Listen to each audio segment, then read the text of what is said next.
आज के वीडियो में हम लोग पीएच, पीओएच और कंजुगेट एसिड और बेस से रिलेटेड कुछ क्वेश्चन करने वाले हैं। कॉन्सेप्ट तो हम समझ चुके हैं, लेकिन अगर वही कॉन्सेप्ट एग्जाम में आ जाता है तो उसका कैसे एप्लीकेशन करना है, इस वीडियो में हम लोग वही सीखने वाले हैं। तो सबसे फर्स्ट क्वेश्चन लेते हैं। पहला क्वेश्चन क्या है? The pH value of an aqueous solution is +6। The value of OH minus concentration will be. तो इस क्वेश्चन में क्या किया हुआ है कि पहले हम लोग गिवन लिख लेंगे, क्या दिया हुआ है और क्या हमसे रिक्वायरमेंट है जो पूछ रहा है। तो दिया हुआ क्या है कि जब pH का वैल्यू +6 है, यानी pH का वैल्यू कितना दिया हुआ है? +6 दिया हुआ है। pH is equals to 6।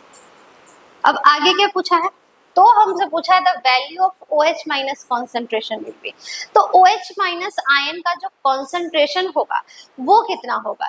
तो इसको निकालने के लिए एक फॉर्मूला जो हमारे दिमाग में था ऑलरेडी, वो यहाँ पे क्या लगेगा? ऑलरेडी हम लोग जानते हैं कि pH प्लस POH का वैल्यू कितना होता है? 14 होता है। तो यहाँ हमको OH माइनस आयन कंसेंट्रेशन निकालना है।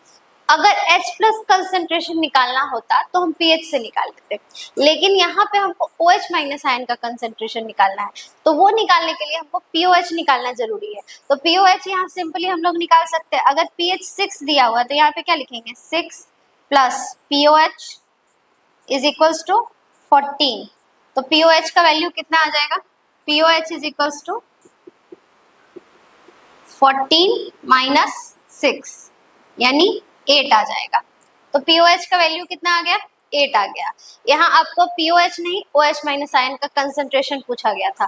तो एक और चीज ऑलरेडी जो हम लोग जानते हैं वो क्या है कि POH is equals to minus log OH minus concentration, यानी POH जो होता है वो निगेटिव लॉगरिथम होता है OH माइनस आयन के कंसंट्रेशन का।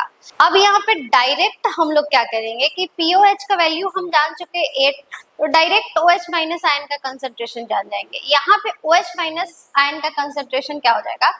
अगर POH का वैल्यू 8 है तो OH माइनस आयन का कंसंट्रेशन जो होगा वो 10 पे माइनस करके, क्योंकि OH माइनस आयन concentration is equals to 10 to the power, क्योंकि POH कितना आया है? 8 आया है, इसीलिए यहाँ पे कितना हो जाएगा? -8।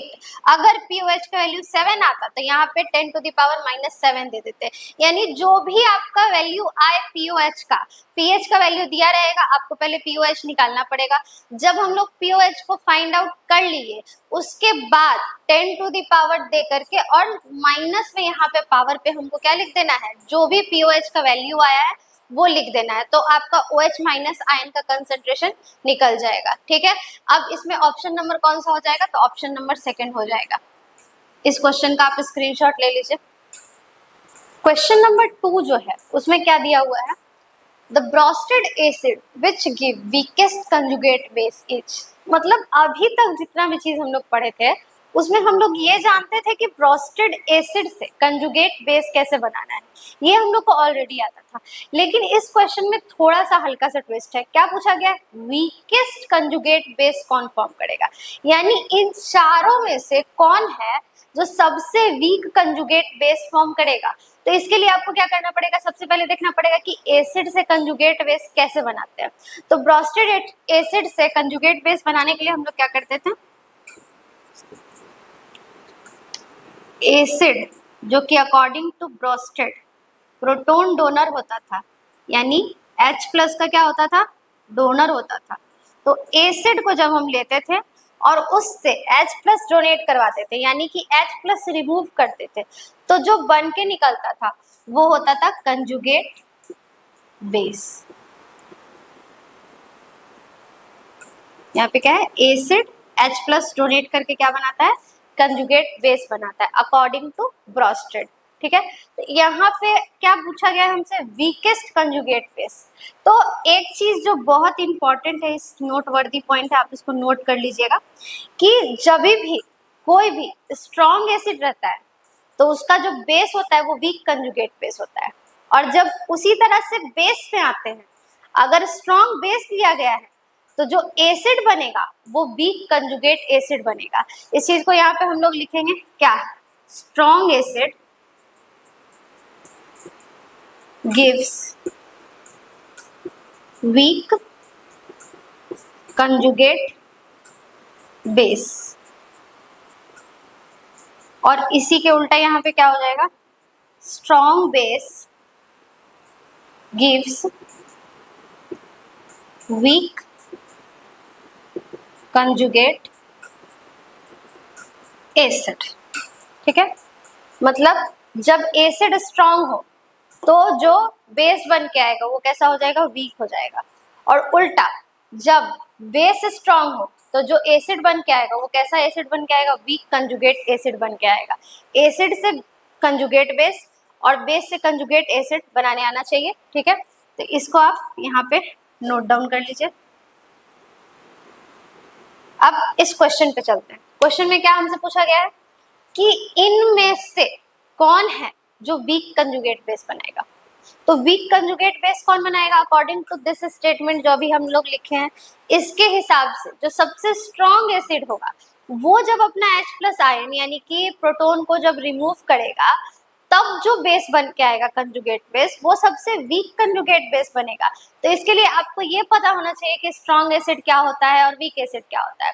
तो आर्हेनियस के अकॉर्डिंग वैसा एसिड जो पानी में जाने के बाद अपना पूरा H+ आयंस को डोनेट कर देता है, उस एसिड को हम लोग स्ट्रॉन्ग एसिड कहते हैं। और जिसके पास H+ आयंस हो लेकिन फिर भी वो पानी में जाने के बाद अपने H+ आयंस को डोनेट नहीं करता है, वैसे एसिड को हम लोग वीक एसिड कहते हैं। जैसे कि एग्जाम्पल में यहाँ पे क्या देख लेते हैं, एग्जाम्पल में लेते हैं HCl को। HCl के पास एक हाइड्रोजन है, तो ये अपना एक H+ क्या करता है, दे देता है। एक ही होता है, एक ही दे देता है पानी में जाने के बाद, इसीलिए ये स्ट्रॉन्ग एसिड हो गया। ठीक है, अब हम आते हैं CH3COOH।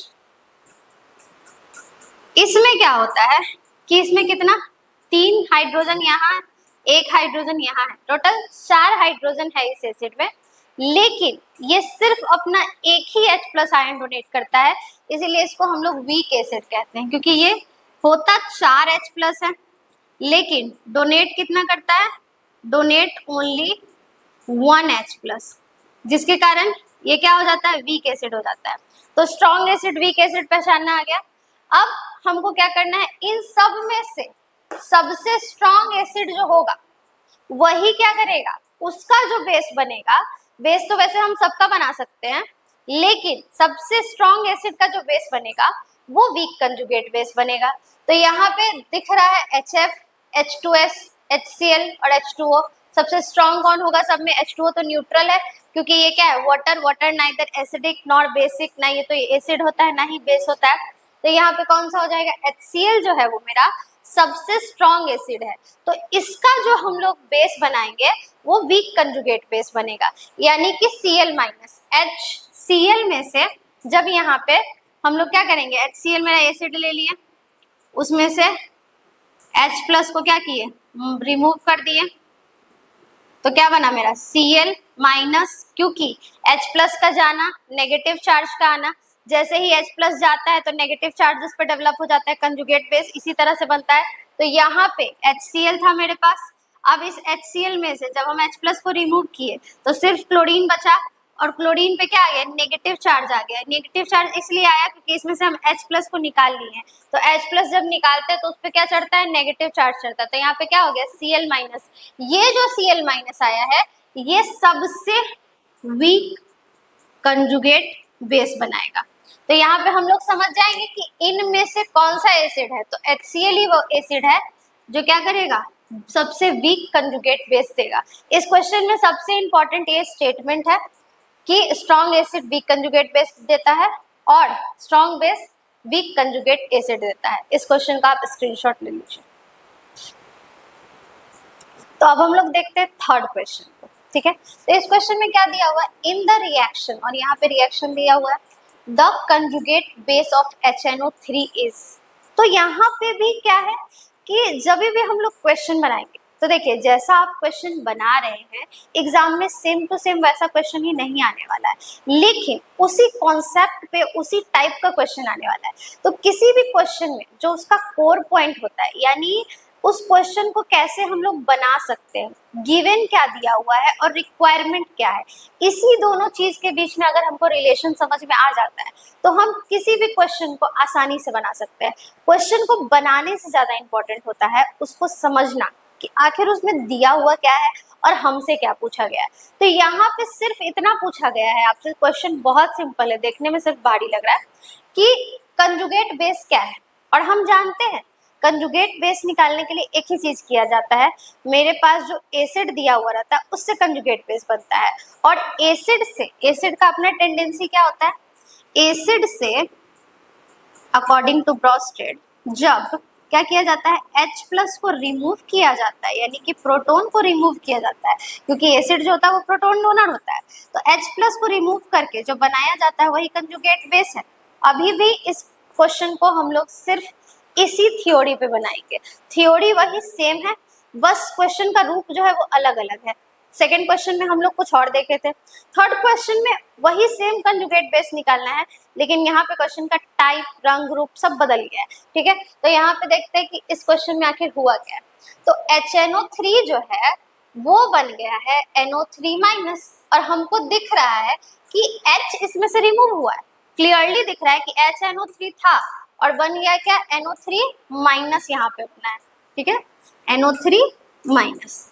तो इसमें से क्या हुआ है, जाहिर सी बात है NO3- जब बना है तो इसमें से H+ रिमूव हुआ है, तो यहाँ पे हम लिख सकते हैं कि HNO3 से NO3- बनने में क्या रिमूव हुआ है, तो H+ रिमूव हुआ है, यानी कि ये प्रोटॉन का डोनर है। कौन प्रोटॉन का डोनर है, तो ये जो है HNO3 यही प्रोटॉन का क्या है, डोनर है। अब आ जाते हैं दूसरे के साथ क्या हुआ है, यानी H2O के साथ क्या हुआ है, ये प्रोटॉन का डोनर है, ठीक है, और उस प्रोटॉन को एक्सेप्टर, मतलब एक्सेप्ट कौन किया है, तो यहाँ पे H2O से बन गया है H3O+, यानी यहाँ पे acceptor of proton, acceptor of H+ भी हम लोग बोल सकते हैं, यानी कि ये H+ का क्या है, एक्सेप्टर है, और ये H+ का डोनर है।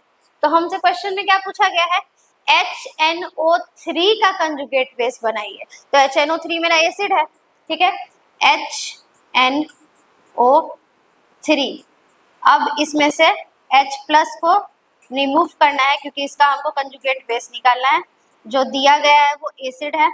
इसका जब हम लोग रिमूव करेंगे, हम जानते हैं कि H+ जाएगा तो नेगेटिव चार्ज डेवलप होगा, जब नेगेटिव चार्ज डेवलप होगा तो ये NO3 क्या बन जाएगा, NO3- बन जाएगा, जैसा कि इस रिएक्शन में भी हम लोग को दिख रहा था। तो यहाँ पे 4 ऑप्शन दिया हुआ है आपको कि इस रिएक्शन में कंजुगेट बेस ऑफ HNO3 क्या होगा, तो ऑप्शन नंबर H2O होगा, नहीं, H3O+ होगा, नहीं होगा, क्योंकि ये क्या हुआ था, यहाँ पे हमको क्लियरली दिख रहा था कि H2O से H3O+ जब बना था तो एक्सेप्ट किया था H+ को, यहाँ पे क्या हुआ है NO3- क्या हो जाएगा, अभी हम लोग निकाले भी कि ये मेरा क्या है, कंजुगेट बेस है। और फोर्थ ऑप्शन है अनप्रिडिक्टेबल, ऐसा ऑप्शन भी आपको मिल सकता है ताकि आप फंस जाए, ठीक है, तो यहाँ पे ऑप्शन नंबर कौन सा हो जाएगा, थर्ड हो जाएगा इसका आंसर। अब फोर्थ नंबर क्वेश्चन यहाँ पे क्या है, which of the following is not a Lewis base, यानी इन सब में से कौन है जो लुईस बेस नहीं है।